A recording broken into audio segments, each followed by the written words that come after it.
Well, earlier this month, more than 100 North Dakota veterans traveled to Washington, D.C. on the Western North Dakota Honor Flight. Every veteran on that trip has a personal story of sacrifice, loss, heartbreak, and now healing. For the next several weeks, we'll be hearing more from a few of those heroes. Tonight, we begin with Gary Fuchs and his daughter, Becky Manahan. Jody Kurzman has the story of these father-daughter veterans.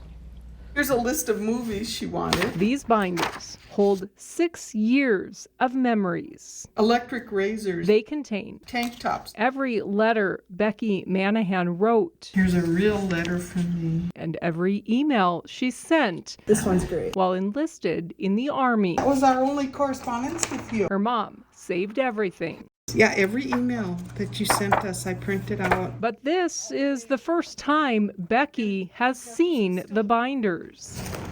Reading these letters and looking at the photos takes her right back to her days in the Army. And Kosovo. Becky enlisted her junior year of high school. I was 17, so my parents had to reluctantly sign. A month after graduation, she headed to basic training. 6 months later, she was off to Germany, then Kosovo, and finally Iraq. 9/11 happening while we were in Germany. I mean, it changed the dynamic of everything. Becky spent just over a year in Iraq. A big part of what kept her going were letters and packages from home. I don't think maybe people realize what a piece of mail can do when you're homesick. My dad was so great at sending packages to me. This is where they sent me homemade bread. Her dad, Gary Fuchs, says it was the least he could do.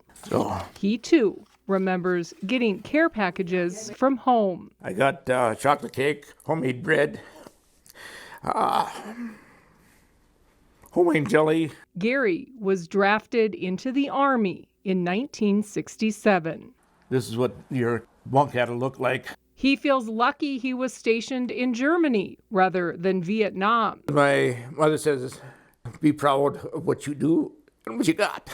This is a familiar sight. To this day, Gary is proud of his service. When I was in AIT. And he's continued to serve as an active member of the American Legion for more than 50 years. Be part of the life, yes. He's also proud of his daughter for carrying on this family tradition of military service. Very proud. In fact, his proudest moments include marching together with his daughter in the Washburn Memorial Day Parade and participating in the Western North Dakota Honor Flight. It's a very worthwhile trip.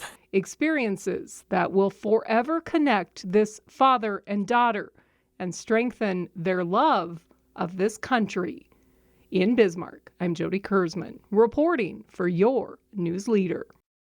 Gary and Becky's names are both on the Veterans Memorial in Washburn. Becky says the very best thing we can do to support those serving is to send them mail. She says letters of support are always welcome, and so is food, along with things like air fresheners, lotion, and anything that can help bring a sense of home and comfort. Millions of men were drafted during the Vietnam War, including Ernie Torpin. The Scranton man had a low draft number, and he knew it was only a matter of time before he had to go. So in 1971, he enlisted before his number was called. Little did he know that decision would forever change his life.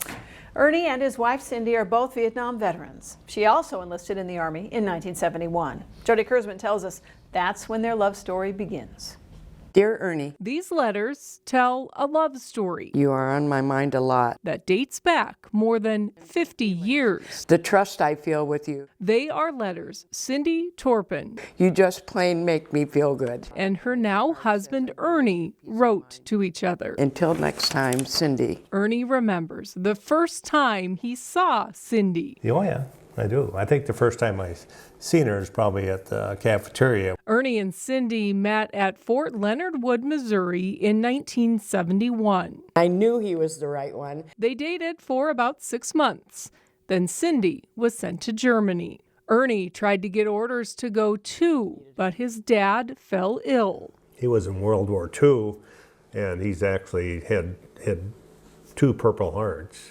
And he had some shrapnel in his back, and it always bothered him. Ernie came home to North Dakota instead. Ernie and Cindy figured that was the end of their love story.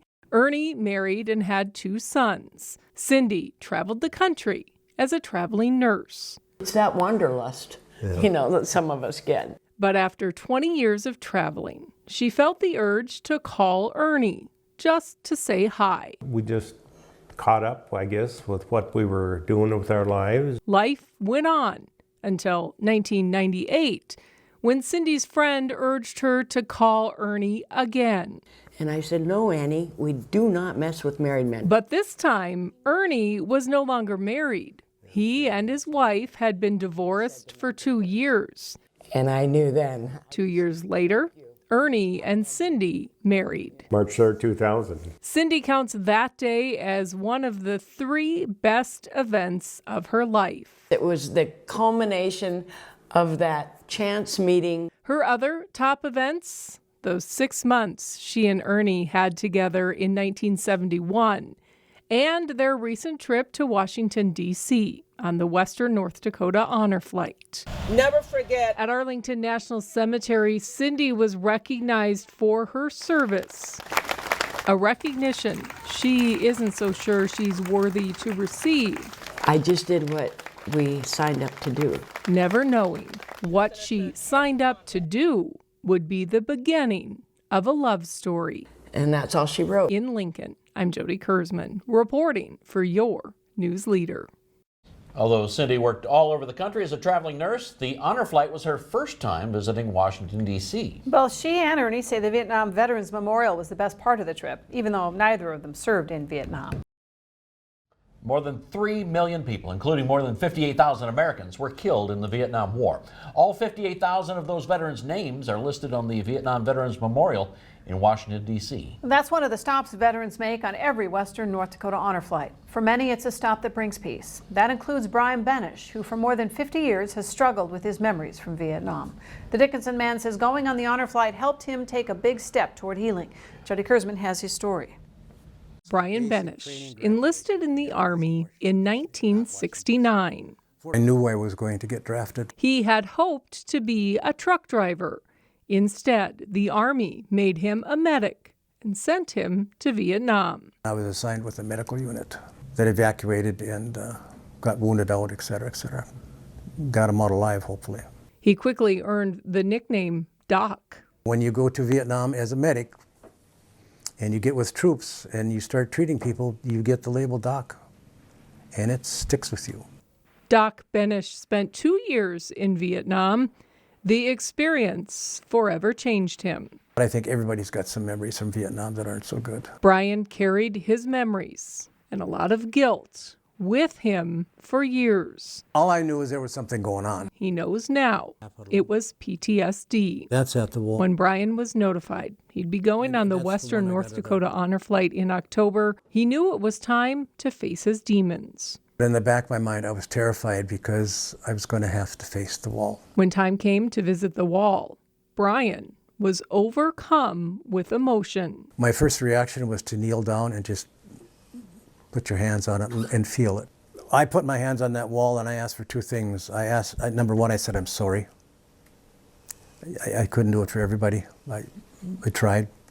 I did the best under the circumstances. But number 2, I asked for forgiveness.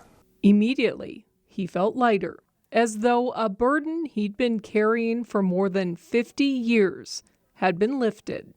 I got rid of some things that I've carried for too many years. He left much of his guilt and his cap at the wall. I wanted to leave something, and I felt that hat was part of me, and I needed to leave part of me. Doc has also experienced healing at the cemetery. I'm the flag man. That's me. Every Memorial Day, he places an American flag on the grave of every veteran buried in Dickinson cemeteries. No soldier should ever, ever be forgotten. Ever. He places nearly 1,000 flags every year. If they're a veteran, they need a flag. For Doc Benish, it's about something bigger than just a front-page headline. Yes, It's about honoring those who served and giving them the respect they deserve. It's also about healing, no matter how long those scars have been there. In Dickinson, I'm Jody Kurzman, reporting for your news leader. The Korean War is often called the Forgotten War because of the lack of attention it received compared to the World Wars and the Vietnam War. But one Mohall man will never forget the time he spent on the front lines in Korea.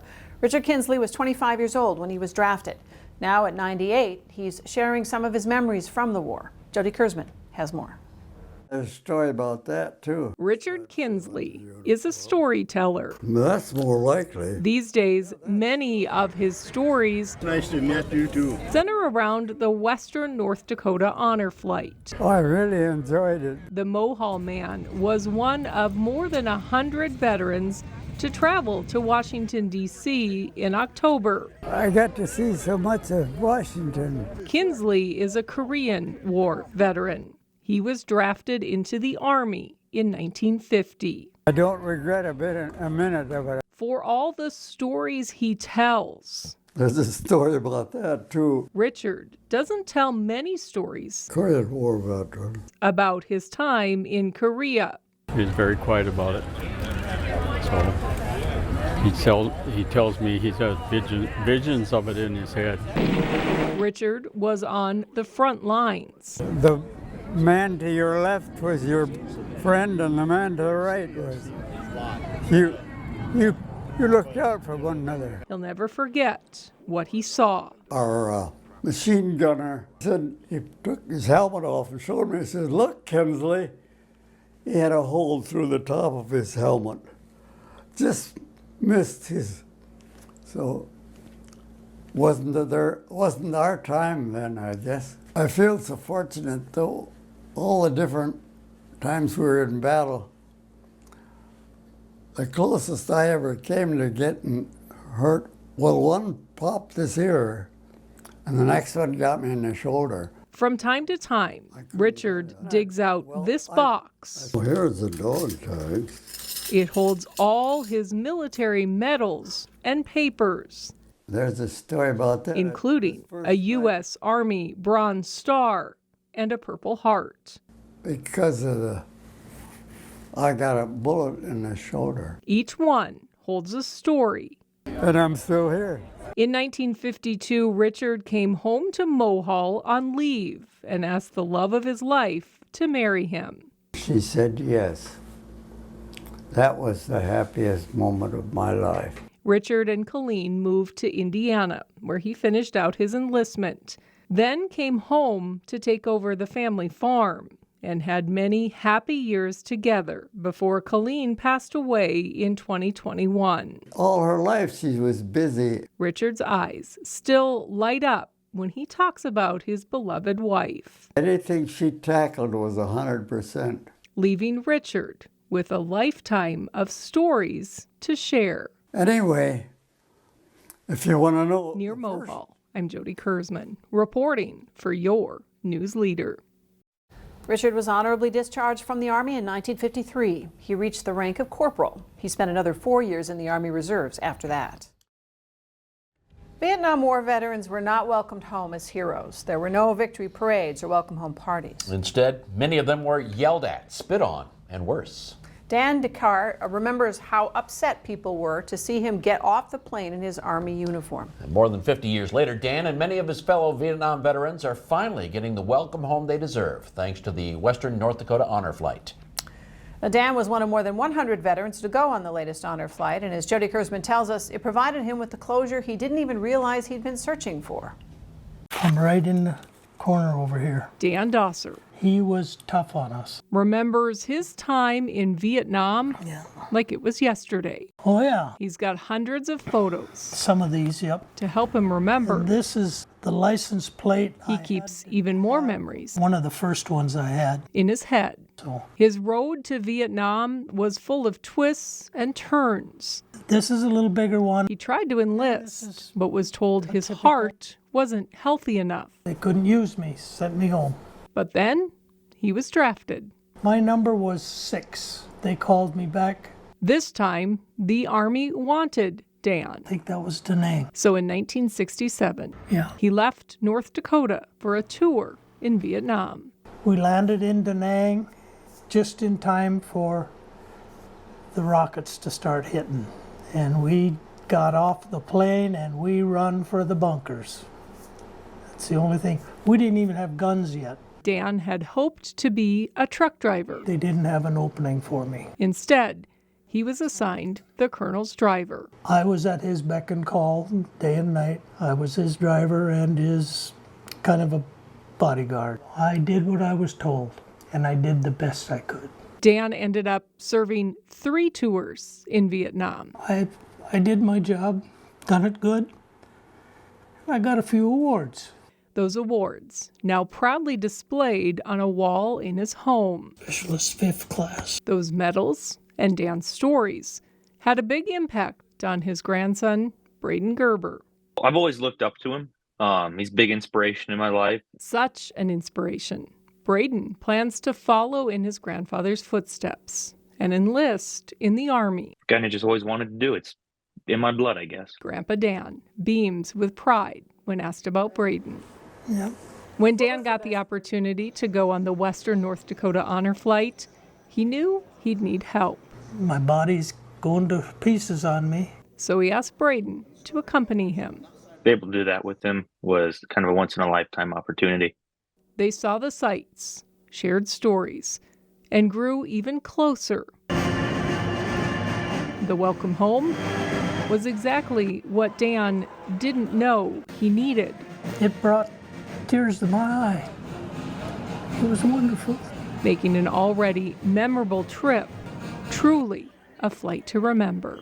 In Bismarck, I'm Jody Kurzman, reporting for your news leader. Dan said he knew the moment Braden was born, he'd be a military hero one day. He arrived 3 months early on Veterans Day, weighing 1 pound, 11 ounces.